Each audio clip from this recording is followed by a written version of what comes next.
Welcome to the Mama Needs a Moment podcast. We are your hosts, Chrissy and Cindy, co-founders of Her Health Collective. We are two moms obsessed with changing the way moms take care of themselves. We're so glad you're here. Let's dive in. Welcome to another Her Health Collective Roundtable, where we bring together experts from our provider directory to dive into topics that truly matter to moms. We host 4 of these roundtables each year, and they've become sort of our most popular episodes. I think because we have so many amazing women on here that people just love listening to these podcast episodes. Each expert here brings a unique background and specialty, offering distinct perspectives on the topics we explore. These roundtables also foster collaboration among professionals from different fields, helping us to build a more holistic model of care for moms. By joining forces, our experts expand their referral networks and underscore the importance of a collaborative approach to maternal health. Today's roundtable focuses on views of an expert, a mother's main worries, and how to tackle them. We're thrilled to be joined by several Her experts from our online provider directory. And the provider directory is a free public resource offering a carefully vetted selection of top professionals across the fields that support mothers. So be sure to go in and check out this directory for the highest quality providers in our community.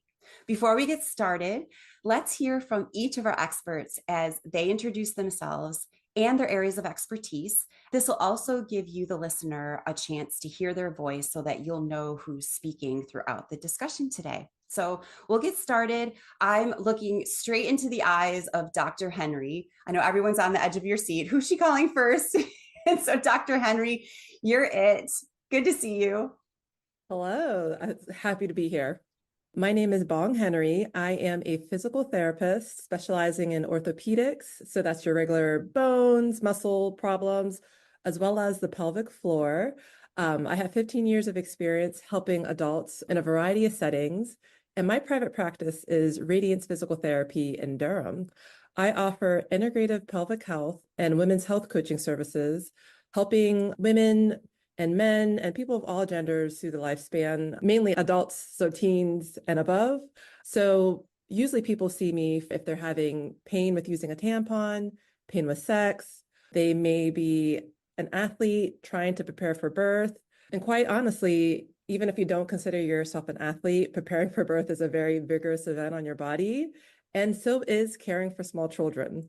So working together with my clients, I collaborate them to get to a full level of recovery so that they continue to be able to take care of themselves through the decades and beyond. And I'm also a women's health coach. So I'm able to help women who are wanting to trade exhaustion and burnout for finding vigor and calm as they are navigating the challenges of being a working parent and also caring for your own parents. Wonderful. Thank you so much, Bong. It's great to have you here, and you're going to have great insights, I'm sure. Erin. Hi, everybody. My name is Erin Jones. I'm a therapist. I'm a licensed counselor. I work at really great group practice called Bull City Anxiety and OCD Treatment Center, actually located in Chapel Hill, despite the Bull City name. I specialize in working with kids, teens, and adults with OCD, anxiety, or anything related to it. I'm especially passionate about working with parents and moms. I have some lived experience myself, and I'm pretty involved in the International OCD Foundation and just have so much love for that community. Thanks so much, Erin. So glad you're here. Thank Shasta. Good morning, everyone. Thank you so much for having me. I am the founder and CEO of Stage Door Dance Productions in Raleigh, North Carolina, as well as the founder and president of Girls Geared for Greatness, which is a nonprofit. I am also a speaker, an author. I have 3 books. One is called Trash the Trophies, which is about our decision to extract our studios from competitive dance to focus on a more healthy and holistic competitive life experience. The other is Handle the Horrible, which is all about how art is an opportunity for catharsis and resilience and adaptability in both children and adults. And then a children's book called The Trophy Trap, which complements Trash the Trophies, but for all youth activities because of the presence of toxic achievement culture. I love what I do. I'm also a mom to a 3-year-old. So I'm right in there in the trenches, not only professionally, but personally. And I admire what Cindy and Chrissy do so much and am excited to be a voice here this morning. Thanks so much, Chasta. Actually, both Chrissy and my kiddos have used Chasta's programs, and we think very, very highly of what she does. So thank you so much, Chasta. Brooke. Hi, I'm Dr. Brooke Orvis. I'm a board certified pelvic floor physical therapist and a women's health practitioner. I am residency trained in the pelvic floor. I've been practicing for about 7 years. And my private practice is called Flora Physical Therapy. It's located in Durham, North Carolina. So I love working with everyone with a pelvic floor because everyone has one.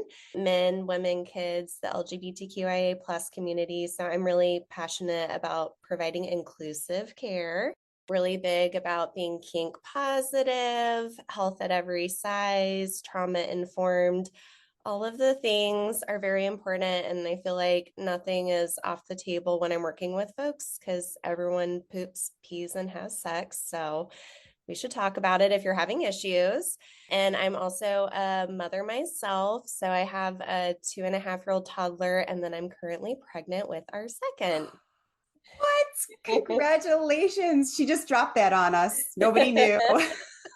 That's amazing. Congratulations. Dr. Hidalgo.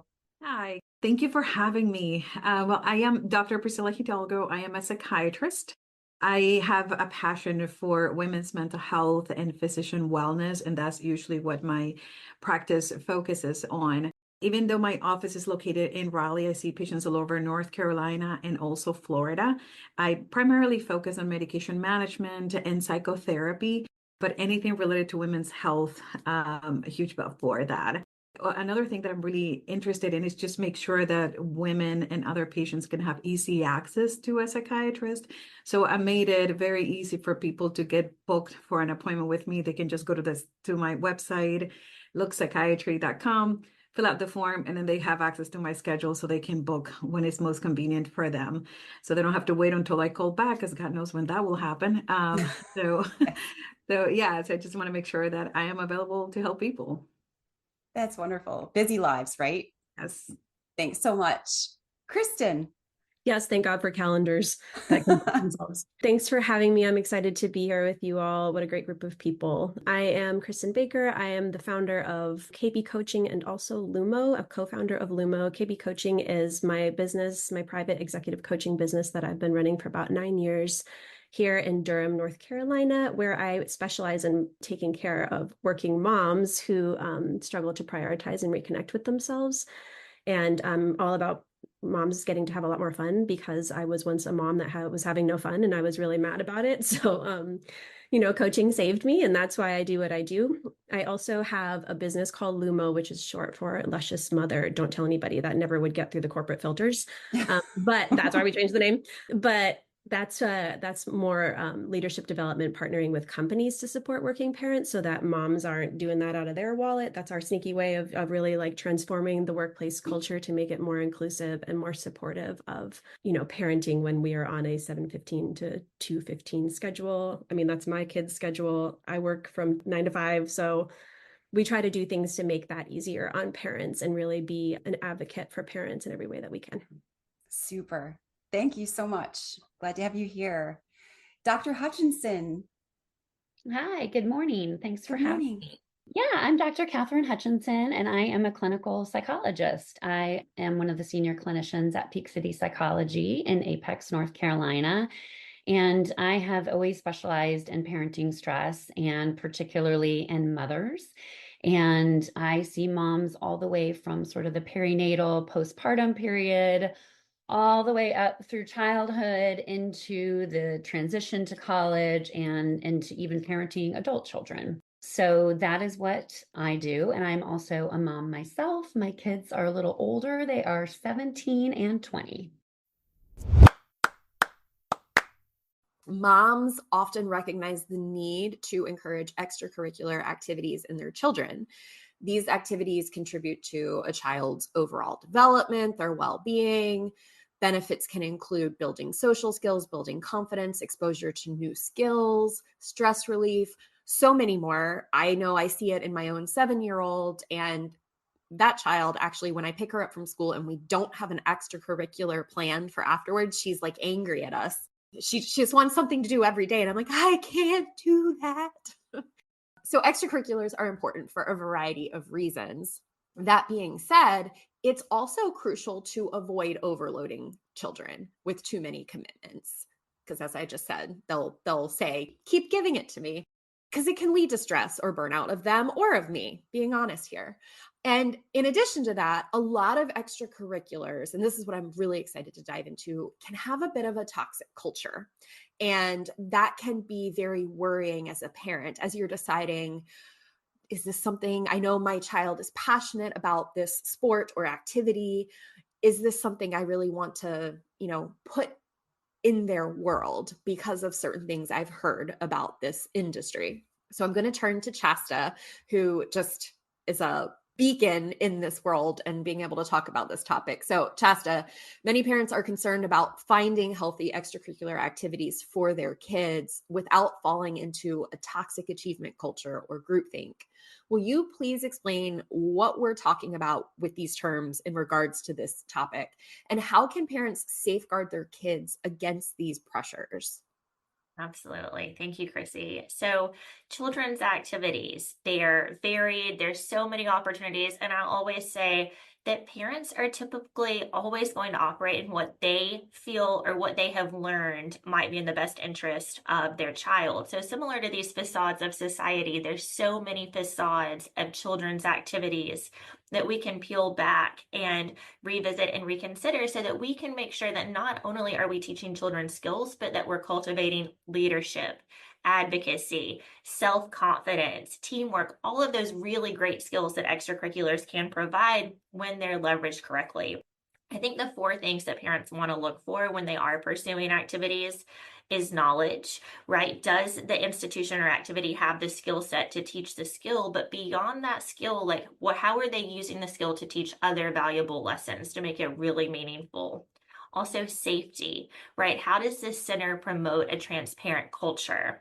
How are the staff vetted? How can you monitor the classroom? How is there this trifecta of parent, youth activity center, and child synergistically working together to advance the experience for the child?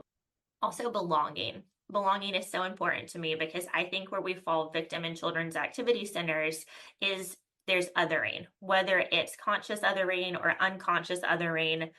Othering happens in the dance world. For example, body image. Body image is a huge conversation that we're having. We recently diversified our dress code to make it more accessible to people because can you practice ballet and not wear tights and a leotard? Yes, you can. And I read something a few months ago that said dress codes are created by the observer, not the wearer. So this is one small example of like, how can we meet a participant where they're at and say like, yes, this is what you can wear and be safe, but here are options so that you're learning body autonomy from like a very young age and you're not caving into this authoritative standard that has existed for far too long in youth activities. So how can children be seen for who they are, and how can the activity meet them where they're at so that they can then expand in their own voice versus becoming part of a machine or a cycle? When I do a lot of work with college students, the number one thing that I'll hear as they're unpacking trauma from their youth activity experience is, I didn't know I could say that I didn't want to do that. And it's because they don't want to disappoint the parent, because the parent is investing a tremendous amount of time, energy, and resources into this activity, thinking that they're doing it in the best interest of their child.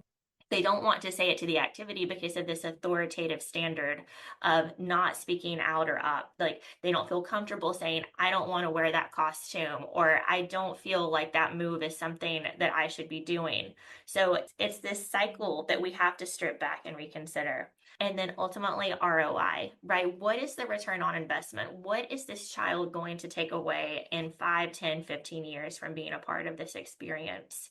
What we've landed on in our research as the most important and meaningful piece is community and connection. right? Did they feel like they were empowered in their voice? Did they feel like they were empowered in a skill? Were they allowed to think outside of the box with authenticity and curiosity and a little bit of vulnerability? Those are all very important. And this is all a very new wave of thinking. And I'm hoping that more children's activity centers are going to catch on because children are the future. And there's so much parental stress too, right? The anxiety of, well, this is what everyone at my school is doing, or this is what everyone on this social media group is saying to do. But what I would encourage parents is, you know, your culture, your values, and what you want for your child, and never be afraid to be an advocate for that with what you know is in their best interest. Thank you so much, Chasta. This episode is sponsored by Her Circle, the supportive and welcoming community for moms created by Her Health Collective. Her Circle is a welcoming and supportive community for moms who are passionate about making change for themselves, their families, the community, and the world. Together, this village of women are revolutionizing the way moms take care of themselves. From an active, private online community and the incredible daily chats hosted there, to our many gatherings, including support groups, Mom's Night Out, volunteer opportunities, book club, family adventures, coffee chats, and so much more. We love providing moms the chance to connect and create authentic relationships with one another. The network of experts in Her Circle are a phenomenal resource and provide great learning experiences for moms on topics ranging from women's health to parenting. We cover the issues that matter to moms the most, from virtual expert Q&As to one-on-one Wellness Minute consultations and support groups. We are committed to getting moms in front of the information, experts, and support they need most. To learn more about Her Circle, head to www.herhealthcollective.com. We have a limited number of spaces and the doors only open a few times a year. So be sure to add your name to the no obligation waitlist so you are the first to know when the doors officially reopen.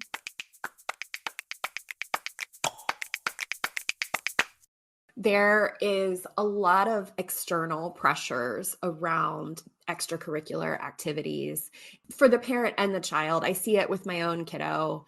She's recently become obsessed with gymnastics and she really wants to master these moves. And there's this pressure in her own mind where she kind of gets into this space of, I'm not good enough, I didn't get it. And, you know, she wants to be the best. How does worry about these external pressures sometimes spiral into rumination? Erin, I'm going to direct this to you. And how can parents manage that with their children? Absolutely. Yeah. So now we're talking about kids worrying and parents worrying about the kids worrying. Right? I think I love everything Shasta said, especially about values. And it's such a good transition into this question and topic. I think even if we do all the things that Shasta recommended and find this really excellent program or extracurricular, there can still be pressure inherently, you know, and I think kids can feel worried about their extracurricular activities for a number of reasons. You know, I think some of that can come up a bit naturally. They could care about it, and that could be the thing that sparks some of their excessive worrying and rumination initially. It could also be if maybe the child leans to be maybe super competitive or a little more achievement based or perfectionistic. You know, of course, if that's in somebody's tendency, that can make it a little bit easier for them to worry about these things. I think, like I was saying earlier, speaking about general worries and rumination with moms, it can also be kind of sneaky with the kids too, because rumination or excessive worrying is happening in your mind. So it can start to seem like, well, okay, my kid's very involved in this activity. They love it. They're very into it, but they may start to think about it a lot and have all this pressure, and then start to maybe not have as much fun in the activity or in their daily life. So I think some ways that we might spot, and then I'll answer to managing that, but I think some ways that we might notice that in our kids with activities would be not seeming like they're enjoying it as much, especially with younger kids. It could be avoidance, like maybe they're very into it and suddenly they're not really wanting to go anymore, like beyond just feeling sick or missing a day. I think, at least for me, if I'm ruminating or thinking about something a lot, I might start to bring it up a lot more and talk about it excessively. So, you may notice your child or teen, maybe talking about a social dynamic or something that they're concerned about with sports. You all start to talk about something else, and then they keep perseverating and returning back to the same concern or topic. So those could be some ways that it could come up. And also, like we had mentioned earlier, if it has to do with pressures around the activities, some of the stress could come up in other ways, right? So maybe, again, the child or teen could be having trouble sleeping, spending excessive time on their schoolwork. So if all of that's happening, we may want to consider if there could be some anxiety or ways that they're pressuring themselves and it's just coming out in other ways. As for parents helping children and teens manage this, I think, of course, if we're spotting difficulty with our kids in their extracurriculars, we want to really start out by gently bringing up these conversations, right? And we want to approach our kids, no matter their age, whether a younger child or a teenager, with curiosity over criticism. So what I mean by that is, instead of saying things like, I think somebody brought up earlier, somebody saying, don't worry about that, it's going to be fine. That doesn't work. But we might say something like, hey, I've noticed that, yeah, you haven't really been wanting to go to dances much lately. What's going on with that? Can you tell me more about it?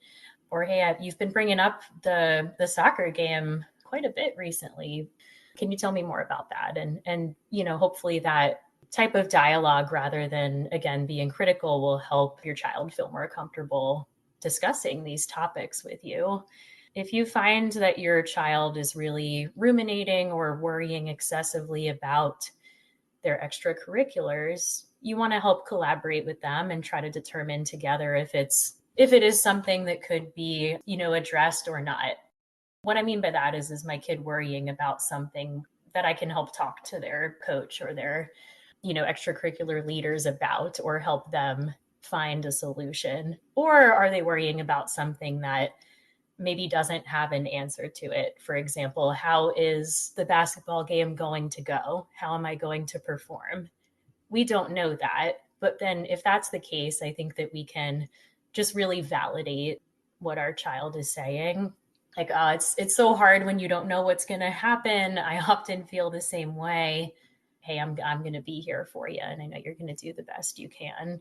And of course, if we feel like, there could be some anxiety, excessive rumination, really in any area with our kids, but especially where it's coming out in these activities that they care so much about, we can always consider, being assessed for anxiety or trying some therapy, even if it's not super severe, because therapy can really help the family and especially the child and teen become more aware of their own rumination and thinking patterns that might be influencing their anxiety. Yeah, one more thing to consider is that children may not have the language to express themselves in terms of what is going on inside of them. So it is also important to think about whether or not they're displaying not only avoidant behaviors when it comes to something that makes them anxious, but usually physical symptoms can also be a way for them to express something is not going well. I know that we don't often think about this, in general, but our brains are connected to our bodies.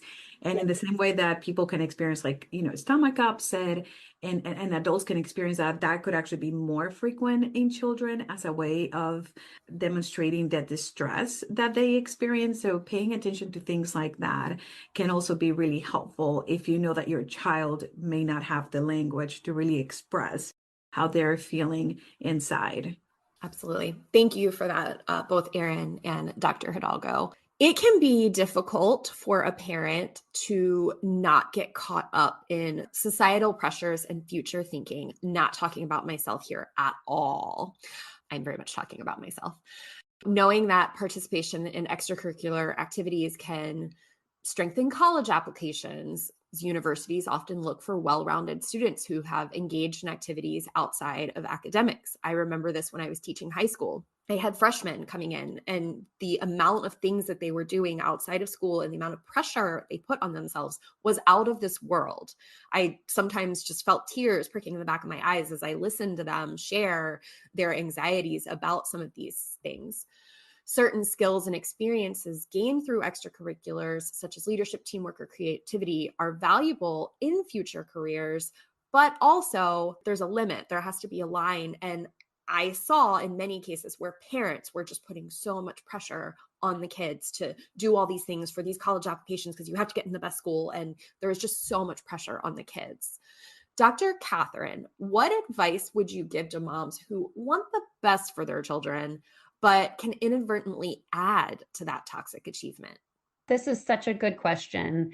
And as I said, my kids are older. I have one in college and one who's in the middle of the application process right now. So this is a really personal and one that I've lived and am living myself. And I feel like, one of the most important things is to really parent the child that you have, right? And not the child that you expected that you might have, or that you dreamed you might have, or what you wanted to be able to accomplish when you were young. And that requires really paying attention and knowing your kid and giving them the opportunity to take the lead a little bit, especially as we're talking about getting into high school and into those later teen years. We as parents really need to start to learn how to kind of move over to the passenger seat and let them be the driver, right? And that sometimes also means recognizing that there are a lot of different paths, right? There are thousands of colleges. You can't be so stuck on your child getting into one particular school or one particular pathway. There's a lot of things that are out of our control. Your kid could do everything right, and that still might not happen, right? So taking that attitude of there's a lot of different paths, there's a lot of different timelines, and following the lead of your child and recognizing there are so many different ways that you can gain those experiences that are going to look great on a college application should your kid decide to go that way, right? Having a job that you're really committed to and you've stuck with for a long time can be, something that is really impressive on an application. A hobby, arts, sports, but you can't do it all. And that's not even going to look authentic on a college application anyway, right? So it's figuring out what really lights my kid up. What do they have a natural proclivity for? What are they naturally drawn to? And giving them opportunities to pursue that, whatever that might look like. And also, our job is to help our kids be healthy, right? Keeping our kids healthy and safe is probably our number one job. And recognizing that in high school, that means, is my kid getting enough sleep? I mean, there is an absolute epidemic of teenagers not getting enough sleep, and we could talk all day about what that leads to. So, in addition to whatever extracurriculars they're doing, they need time for sleep. They need downtime to recover from their day. They need time to socialize. They need time to play. They need time with their families. So, is there a balance here? Am I looking at my kid as a whole person and not just as, a potential college applicant? And I think knowing when to push and when to let go, like that is, I think, the hardest aspect of parenting, sort of at any age. Like, where's the boundary? When do I push? And I think paying attention to your kid, how are they responding? If there's a day where they're saying, oh, gosh, I really don't feel like going to swim practice, but after swim practice, they're energized and they're happy, then okay, then maybe that is a place where you do want to encourage and push. Whereas if you're pushing them and at the end, they're like, ugh, that was the worst. I don't like it. Then, maybe start to listen to some of that feedback. But again, I would say parenting the child you have and letting them start to take the lead a little bit and kind of taking your own self and your own ego out of it. And a lot of times that's coming from a place of anxiety, and reminding yourself lots of different paths, lots of different timelines. There's not only one way to raise a successful adult.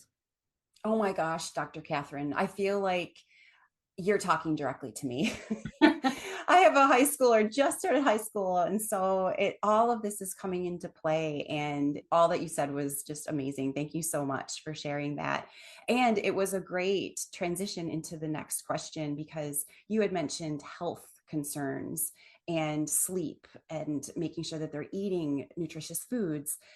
Another main worry that has been brought up by our expert community, as well as our member community of moms, is the concern over the health and well-being of our children. And one area that specifically causes a lot of stress and worry for moms is in potty training. So, Dr. Brooke, when our children are young, it's a huge milestone. They have to achieve potty training. Obviously, they don't go to college wearing a diaper, majority of the time. So achieving this accomplishment can be full of stress and worry, especially if it isn't taking a smooth path. You work with children on issues like bedwetting and constipation, but there's also issues such as older children who can't hold their urine throughout the night, and it takes a long time for them to mature in that area. Can you share some insights into how parents can help with these particular issues and how moms can potentially take the worry out of the process of potty training and perhaps their older children with their bedwetting issues? Absolutely. This is a really great question and something that I see a lot in my private practice. Y'all, potty training is so freaking frustrating. It's so hard.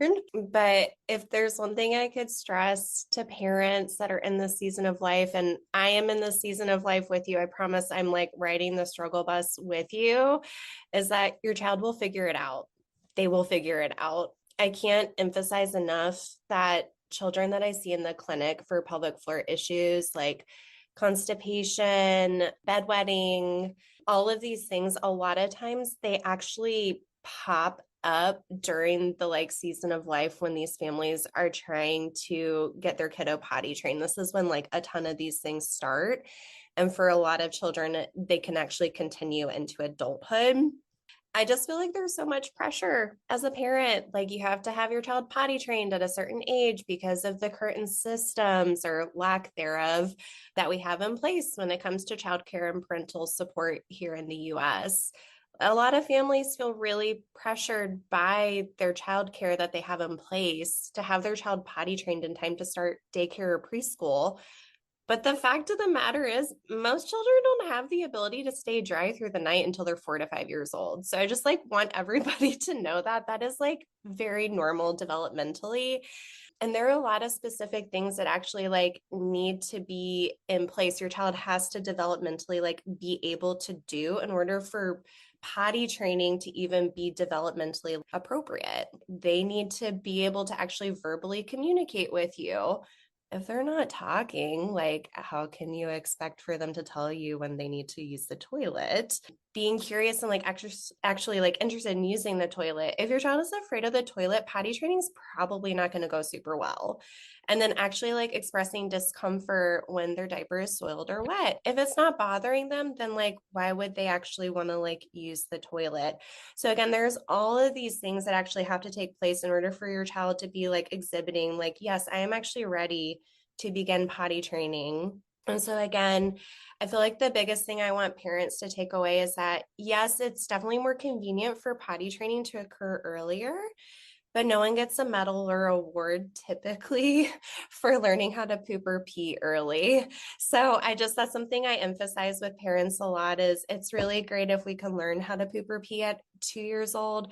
But again, it might not be realistic for your child with where they are developmentally, and that's okay. So I usually, again, I just feel control is a really big thing for a lot of toddlers. And they don't have much control or autonomy for most things throughout their day-to-day. But one thing they can control is if they use the toilet or not. And that's one thing I go over a lot with my parents is trying to figure out how to kind of let go of that control a little bit, which is really hard, especially when you need your child to learn how to poop in the toilet so they can go to daycare, so they can start preschool when you need them to, because you got 2 other kids. Again, there's just a lot of family dynamics going on. And for parents that are struggling, there is pelvic floor physical therapy treatment available. So if you feel your kiddo is 5 or older and they're still struggling with these things, you absolutely, like, there are resources available. We can go over like pooping positioning. We can make sure they're coordinating their muscles the right way, because a lot of times kiddos try to withhold their poop because they're afraid of using the toilet, and then that can be a barrier in and of itself. So I know it's a loaded response, but I promise your child will learn how to use the potty in their own time. And if they don't, there's a pediatric pelvic floor physical therapist that can help you with that. That's amazing, Dr. Brooke, that you shared all of that, because this is a very common worry that parents have. And it's just one of the myriad of worries that moms focus on with their kids' health. So, Dr. Priscilla, from a mental health perspective, how can parents keep their own worries about their child's physical health in check so it doesn't become overwhelming? Because it definitely can. Yeah, for sure. And I think this is where in part you need to have somebody else that can be your sounding board or kind of your reality check person. This could be other moms or your partner, somebody that can tell you, yeah, maybe you're worrying too much a little bit, about this. Maybe you're putting too much pressure on your kid about this. I think also paying attention to the kind of social media that we consume, because in social media, we might be able to see other parents doing all these things with their kids, and then we're comparing their best post with how we feel and what we're doing every single day. And that is usually not realistic. I was talking to a friend of mine. She has twins and she's an amazing mom. And she does this like nature walks and they do all these different things and like mindfulness and all that. And I'm like, all that is great, but I'm not sure that I would be able to actually do all those things that she is doing. And I was like, I don't even know how you have the time to do all these different things. And her answer was so great. She was like, oh, because I don't post about how I'm actually like going nuts, or like when I started crying and my kid was telling me, Mom, remember, breathe. So she's like, I don't post about that stuff. I don't post about my struggles. I post what actually is going well. So I think keeping ourselves in check can be really helpful. But also, if you have already identified that, okay, I may be struggling with an anxiety disorder, get treatment. There's no shame in getting treatment. I know that we have a stigma when it comes to treating mental health disorders, but your disorder might be affecting the way that you're parenting your child and also transmitting that kind of anxiety. Remember that kids look at us as parents as our, is the world going well? If my parents are okay, then the world is going well. But if I'm seeing that my parents are freaking out over every little thing, then I'm going to feel unsafe. Therefore, making the kid feel more anxious and eventually develop an anxiety disorder. And as I was saying, this may not be a conscious process or an issue that you're completely full aware of, but that's where it also comes into listening to your body, in the same way that people can experience headaches, stomach upset, your pelvic floor is going to get stressed, your vagina is going to get stressed. So all these things are things to really consider. But I would say the main one is just to make sure that you keep yourself in check, that you know what you're dealing with, that your anxiety is not really overboard.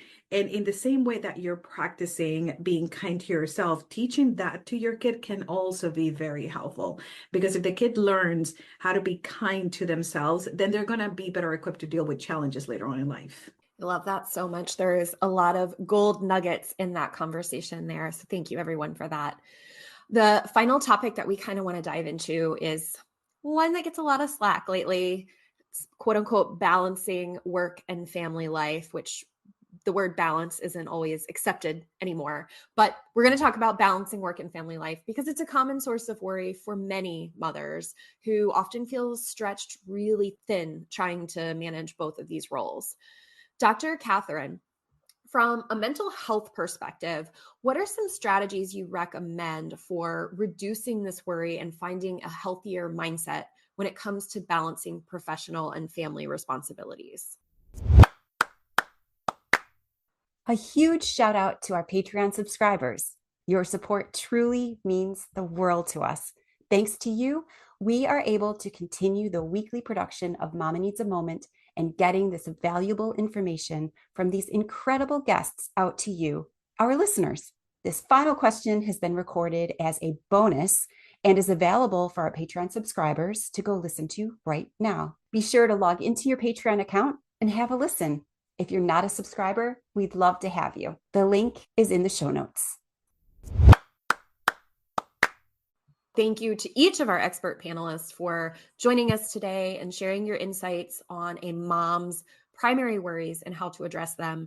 We are so grateful for the time and the unique perspectives each of you brought to this conversation. For more valuable content from our experts, be sure to visit herhealthcollective.com throughout the year. We have new content coming out every week. We've enjoyed hanging out with you today, friend. We hope you got to finally enjoy a hot cup of coffee as you listened. Make sure you follow us so you're the first to know when we drop a new episode. If you've enjoyed your time with us, let us know by leaving a review. We always love hearing from you. Until next time, stay true to you.